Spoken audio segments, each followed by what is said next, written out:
Le gouvernement gabonais a décidé de mettre à l'écart Pierre-Emerick Aubameyang et Bruno Ekwelemanga.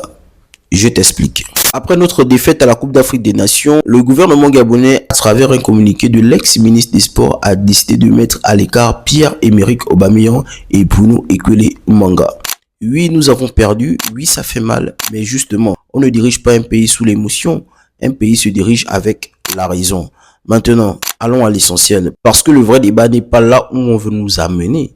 La vraie question, c'est est-ce qu'on a une fois reconnu les problèmes profonds de notre équipe nationale? La gestion chaotique au sein de la Fédération gabonaise de football.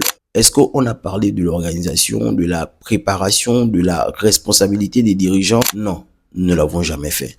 À la place, on pointe du doigt à deux joueurs, deux symboles, deux légendes. D'abord, Bruno Ekwelemanga, oui, cette CAN a été difficile. Il a livré 2 matchs en dessous. Mais Bruno Ekwelemanga, ce n'est pas 2 matchs. C'est une immense carrière. C'est plus de 19 ans de carrière. Il nous a représenté en Europe. Il a été capitaine à Dijon, capitaine à Lorient, des clubs qui jouaient la Ligue 1 à l'époque. Mais bon, il ne pouvait pas partir comme ça sans respect. Et puis à Pierre-Emerick Aubameyang. Aubameyang, c'est 40 buts. C'est le meilleur buteur de l'histoire du Gabon. Aubameyang, c'est la CAN 2012.